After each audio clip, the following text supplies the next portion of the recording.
Saludos, mi nombre es Guillermo de Lama y soy el pastor de la Iglesia Bautista Reformada de Lima, en Perú. En esta oportunidad quiero abordar un tema que surgió a raíz de las últimas elecciones presidenciales en los Estados Unidos entre los candidatos Donald Trump y Kamala Harris. Han sido numerosos los artículos y videos que surgieron debido a las habituales palabras ambiguas del nuevo calvinista John Piper, quien constantemente ataca el carácter personal de Donald Trump con el fin de desanimar a los creyentes de votar por él para la presidencia de los Estados Unidos. Ya lo hizo en las elecciones del 2020, donde acusó al candidato Donald Trump de ser un hombre arrogante y divorciado. Piper escribió lo siguiente para desacreditar al candidato Trump. Creo que Roe es una decisión malvada. Creo que Planned Parenthood es un nombre en código para matar bebés y al menos históricamente limpieza étnica. Y yo creo que es desconcertante y presuntuoso asumir que las políticas pro aborto matan a más personas que una cultura saturada de pro orgullo propio. Fin de la cita. La respuesta a esta necedad fue dada por la señora Abby Johnson, una ex trabajadora de Planned Parenthood, a través de un artículo titulado "Disculpe John Piper, pero el orgullo no mata a los bebés". En él, ella le dice, entre otras cosas, qué ridícula justificación para votar por un partido que defiende la expansión del aborto electivo a lo largo de 40 semanas por todas y cada una de las razones. Patético. Fin de la cita. John Piper, con la ambigüedad que lo caracteriza, nunca dice, voten por los demócratas, pero sí afirma, no voten por Donald Trump. Las razones para su consejo erróneo consisten en atacar el carácter del incrédulo Donald Trump, un hombre orgulloso y divorciado en múltiples ocasiones. Sin embargo, para centrarnos bien en el tema de la personalidad de Donald Trump, los creyentes deben tener claro que no están votando por un pastor para los Estados Unidos, sino por un hombre que ocupará la presidencia.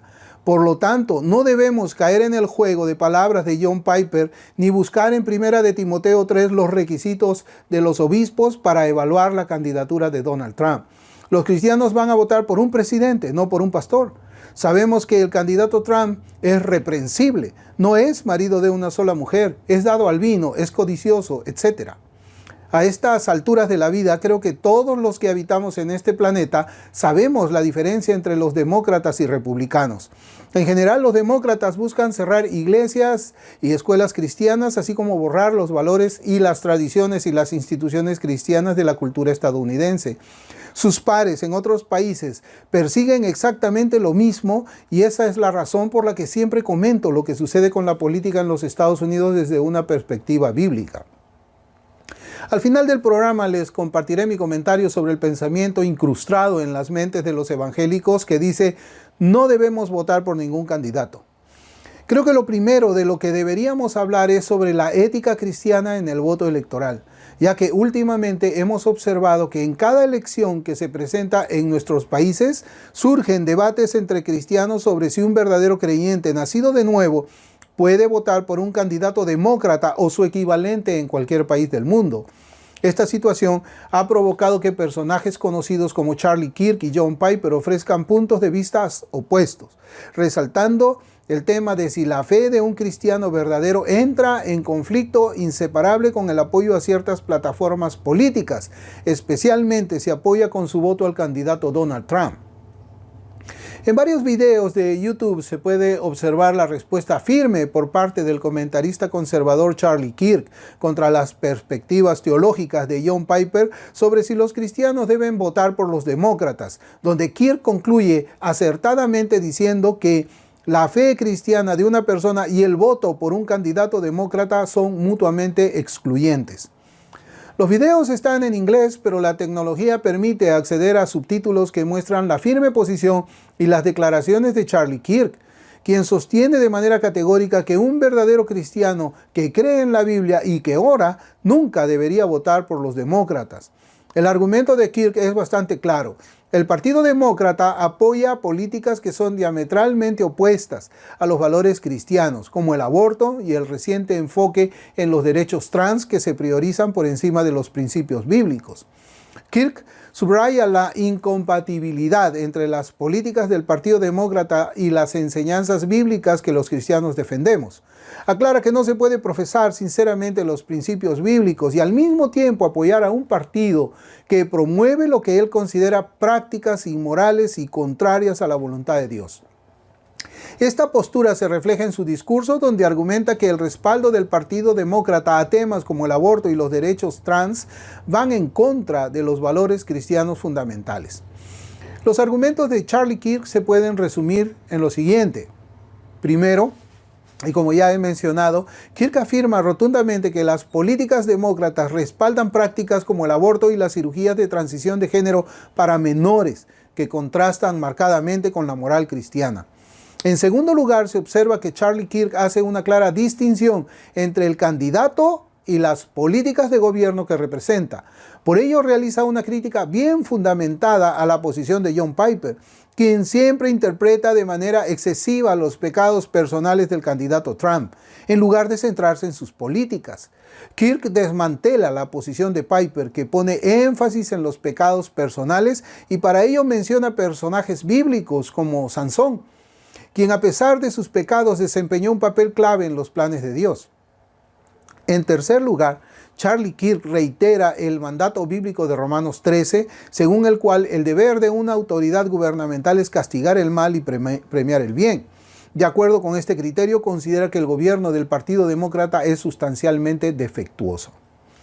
En cuanto a la posición de John Piper, si bien no dice expresamente que los cristianos deberían votar por el Partido Demócrata, sí afirma que un creyente no debería votar por el candidato republicano. Piper cree que el carácter del candidato es fundamental e impacta profundamente en el liderazgo de un país junto con las políticas, destacando que la inmoralidad personal no arrepentida es altamente perjudicial para toda la sociedad. Personalmente creo que esta posición abre la puerta a que los cristianos se sientan moralmente confundidos acerca de apoyar a cualquiera de los candidatos, ya que si después de todo, si ambos candidatos son totalmente depravados, da igual por quién votar para la presidencia o incluso es lo mismo, no votar por ninguno. Kirk desafía bíblicamente la lógica de Piper, que conduce a la indiferencia en el voto de un cristiano. La posición de Piper es sin lugar a duda una indiferencia hacia cuestiones cruciales como el aborto, las políticas trans para los niños que dejan de lado la autoridad de los padres, entre otras cosas. Como ya mencioné, Charlie Kirk hace referencia a Sansón para subrayar que las personas imperfectas aún pueden cumplir los propósitos divinos. Sansón, a pesar de sus fallas morales, fue un instrumento en las manos de Dios. Además, el rey Ciro es llamado el ungido del Señor en Isaías 45, no porque haya sido ungido materialmente con aceite como lo fueron los reyes de Israel y Judá, sino porque fue designado por el Señor para ser rey, cualificado por él para ese oficio y levantado por él para ser un instrumento que hiciera grandes cosas en el mundo, especialmente para liberar a los judíos de su cautiverio. Kirk también enfatiza y prioriza los resultados de las políticas de la administración anterior de Donald Trump, como el traslado de la Embajada de Estados Unidos a Jerusalén y el nombramiento de jueces en la Corte Suprema para derogar la ley del aborto. Kirk argumenta que estos logros políticos significativos están muy por encima de las imperfecciones personales de Trump. Kirk concede que el voto es un asunto de conciencia personal y que los verdaderos cristianos pueden luchar con su voto debido a sus creencias personales o a los discursos de figuras como John Piper. Sin embargo, insiste en algo con lo que estoy completamente de acuerdo, y es que apoyar a un partido que no se alinea con los valores cristianos entra en conflicto fundamental con una expresión genuina de fe. Creo que los cristianos debemos examinar críticamente los principios que cada partido defiende, contrastándolos con las enseñanzas bíblicas. Debemos sopesar la importancia de las políticas y su impacto a largo plazo frente a la moralidad personal de los candidatos. Por ejemplo, cuestiones como el aborto y los derechos de género tienen un peso sustancial al decidir a quién apoyar con el voto, dado su enfrentamiento directo con las enseñanzas bíblicas sobre la santidad de la vida y la creación divina. Hay algunas cosas que deben pesar en la conciencia de cada cristiano cuando se acerca a las urnas para elegir a un presidente. Están, además del aborto y las políticas que promueven la agenda LGBT, el impacto de las políticas implementadas por los funcionarios electos sobre los estándares morales nacionales y las libertades religiosas. Este tema de la política y su intersección con la fe cristiana desafía a cada votante cristiano a considerar profundamente sus creencias espirituales, las implicaciones morales de las políticas de los candidatos y el impacto más amplio en la Iglesia del Señor y la sociedad en su conjunto. Para finalizar, en cuanto a la posición de no votar por ningún candidato, yo quiero mencionar lo siguiente. Primero, que los partidos que promueven la corrupción moral y la destrucción de la vida cuentan con el voto seguro de sus partidarios. No votar por un candidato que defiende la moral y la vida les favorece a ellos. En segundo lugar, debemos preguntarnos, ¿cuál candidato luchará contra la Iglesia de Cristo y la predicación del Evangelio? Igualmente, esos candidatos ya tienen sus votos asegurados para alcanzar esa meta. Así que no votar por la oposición a esa agenda es votar por la persecución de la Iglesia, incluida la persecución de nuestros hijos. Espero que este programa traiga luz sobre este tema, que no es nada difícil cuando lo pensamos en él desde una cosmovisión bíblica, pero que lamentablemente esa claridad ha sido manchada por figuras que parecen jugar para el partido que destruye la vida y la identidad del ser humano creado a la imagen y semejanza de Dios. Que el Señor los bendiga y conmigo será hasta una nueva oportunidad. Adiós.